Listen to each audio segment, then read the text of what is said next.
Salam sejahtera dan salam perpaduan kepada seluruh rakyat Malaysia terkini dari Mahkamah. Najib tak maklumkan kabinet bon AS 3.5 bilion dolar.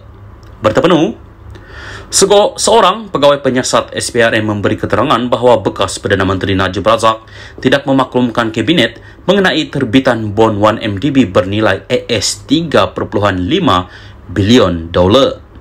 Nur Aida Arifin memberitahu Mahkamah Tinggi Kuala Lumpur petang tadi mengenai perkara yang didakwa dilakukan Najib berhubung penglibatan 1MDB dalam pengambil alihan dua pengeluar tenaga bebas IPP Tanjung Energy Holdings Sendirian Berhad TEHSB dan Genting Senyen Sendirian Berhad.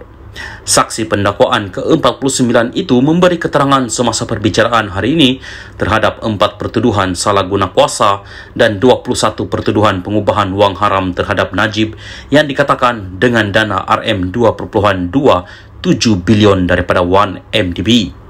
Najib sebagai Menteri Kewangan tidak memaklumkan kabinet berhubung pengeluaran bon AS 3.5 bilion 1MDB, sedangkan sebenarnya obligasi pinjaman sebuah MKD syarikat milik Menteri Kewangan diperbadankan 1MDB akan memberi implikasi kepada keuangan negara. Kementerian Kewangan tidak mempunyai sebarang pengetahuan mengenai terbitan dua bon itu yang masing-masing bernilai AS 1.75 bilion untuk pemperolehan TEHSB dan Genting Senyen, kata Nur Aida kepada Hakim Perbicaraan Colin Lawrence Square. Berhubung bantahan oleh Peguam Bela Utama Muhammad Syafiee Abdullah mengenai dakwaan cakap dengar dan keterangan pendapat, Nur Aida memberi keterangan bahawa Najib didakwa menguruskan 1MDB menggunakan pendekatan top-down. Saksi itu mendakwa sisatannya menunjukkan perkara ini apabila Najib menandatangani dua resolusi bertulis yang dibentangkan dalam bentuk resolusi pekeliling pengarah DCR yang perlu ditandatangani oleh Lembaga Pengarah 1MDB berhubung pemerolehan dana TEHSB dan Genting Senyen. Pengambil alihan IPP membentuk fasa kedua daripada 4 fasa yang didakwa berlaku antara 2011 dan 2014 dan didakwa mengakibatkan berbilion ringgit diseleweng daripada 1MDB. Bagaimanapun, disebabkan bantahan daripada Syafiee atas alasan cakap dengar, Square mengarahkan supaya sebahagian daripada bahagian keterangan Nur Aida mengenai bon itu digugurkan.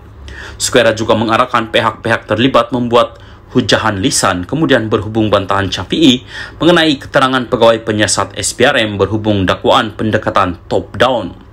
Prosiding Mahkamah Terbuka akan disambung semula pada 24 Januari. Najib dibicarakan atas 4 pertuduhan salah guna kuasa dan 21 pertuduhan pengubahan wang haram membabitkan RM2.27 bilion daripada dana 1MDB. Bagi 4 pertuduhan salah guna kuasa, bekas ahli Parlimen Pekan itu didakwa melakukan kesalahan itu di Islamic Bank Berhad Cawangan Jalan Raja Chulan di Bukit Kelon, Kuala Lumpur antara 24 Februari 2011 dan 19 Disember 2014. Bagi 21 pertuduhan pengubahan wang haram, Najib dikatakan melakukan kesalahan itu di bank yang sama antara 22 Mac 2013 dan 30 Ogos 2013.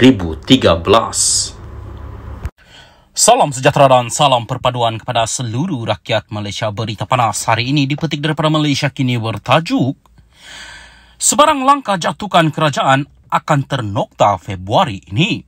Bertepenu, sebarang langkah mahupun usaha untuk menjatuhkan kerajaan pimpinan Perdana Menteri Anwar Ibrahim akan ternokta Februari nanti selepas Sultan Johor menjadi yang di-Pertuan Agong. Penganalisis sosiopolitik dari Universiti Malaya UM, Dr. Abdul Mukti Muhammad yakin selepas kegagalan langkah Dubai, parti politik akan lebih realistik dalam mengatur sebarang gerakan selepas ini. Saya rasa selepas daripada kegagalan langkah Dubai ini, saya rasa parti-parti politik atau politikus sudah pun mula bersifat realistik dan juga lebih berhati-hati untuk menggerakkan gerakan yang sama, terutamanya selepas ini kita akan ada yang di Pertuan Agong dari Johor. Yang mana kita lihat kenyataan-kenyataan bakal agung iaitu Sultan Ibrahim Sultan Iskandar itu sudah pun menunjukkan satu reaksi bagaimana sikap baginda terhadap mana-mana pihak yang cuba menggoyahkan kerajaan yang sedia ada. Pada saya, itu satu kenyataan yang netral sebenarnya. Bukanlah bermaksud Sri Paduka mahu mencampuri urusan politik dan sebagainya. Tetapi kenyataan itu kenyataan bersifat harapan dan juga sedikit sebanyak akan memberi kesan kepada Perikatan Nasional PN sebab apabila kenyataan dikeluarkan bakal agung pada saya itu perlu menjadi pertimbangan yang lebih khusus daripada PN daripada pembangkang, katanya dalam satu wawancara bersama Kini TV. Katanya, melalui langkah Dubai jelas pembangkang gagal kerana mereka sering melakukan propaganda yang memainkan isu semasa.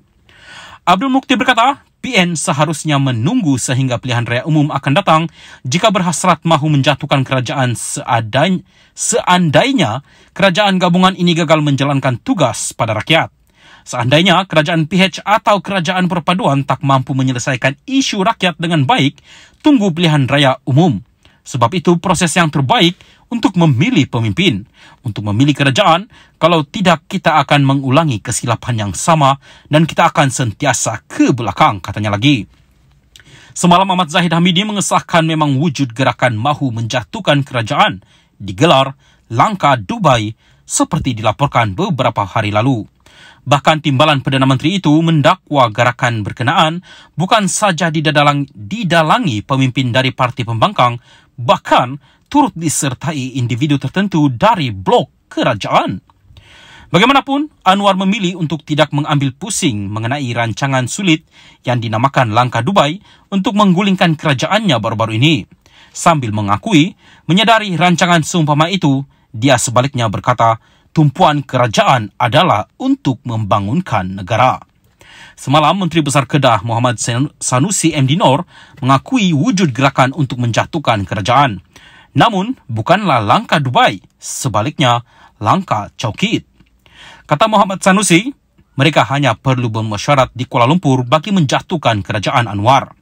Bagi pencara Akademi Pengajian Melayu UM, Dr. Awang Azam Awang Pawi pula, langkah Dubai hanyalah sekadar idea kedai kopi di ibu negara Emiria Arab Bersatu itu.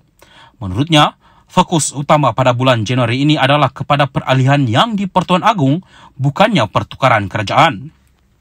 Walau bagaimanapun, sebenarnya fokus dalam bulan Januari ini bukan fokus peralihan kerajaan perpaduan, sebaliknya satu fokus peralihan yang di Pertuan Agong yang lalu dengan Agong yang baru pada 1 Februari, ini fokus utama dalam kerajaan yang memastikan perahlian tersebut berjalan lancar dan pelbagai perkara yang dirancang.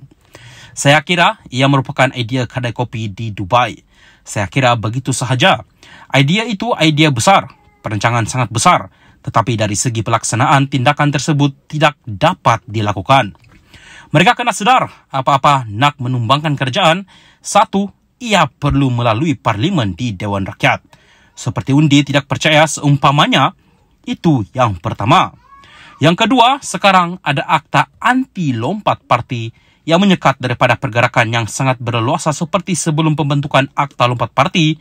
Yang ketiga, kita lihat UMNO mempunyai akur janji dan perjanjian mereka sendiri apabila ahli parlimen mereka keluar seumpamanya mereka kena bayar RM100 juta, tak mungkin itu dilakukan oleh ahli parlimen UMNO, katanya. Jelasnya RM100 juta ringgit adalah satu jumlah yang besar dan tiada wakil rakyat yang mahu menunjukkan mereka mempunyai wang sebanyak itu semata-mata untuk berpaling tada dari kerajaan. Apatah lagi jika gerakan mereka berpaling tada tidak berjaya, ia akan menyebabkan masa depan politik mereka itu semakin gelap, tambahnya lagi. Bagi penganalisis politik dan geostrategis Dr. Azim Hasan pula, langkah Dubai sebenarnya digerakkan oleh pemimpin UMNO yang anti kepada kepimpinan Presiden UMNO. Langkah ini tak logik.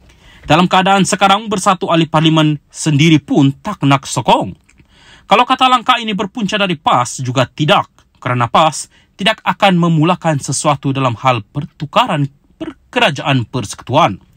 Tapi apa yang saya dapat baca, ura-ura siapa yang ada di sana adalah dari ahli UMNO sendiri yang selama ini tidak sealiran dengan Presiden UMNO sendiri, katanya kepada Malaysia Kini. Jelas Azim agak bingung memikirkan langkah yang diambil kumpulan itu kerana mereka sedar sukar untuk berbuat demikian kerana telah ada perjanjian dimeterai dengan parti.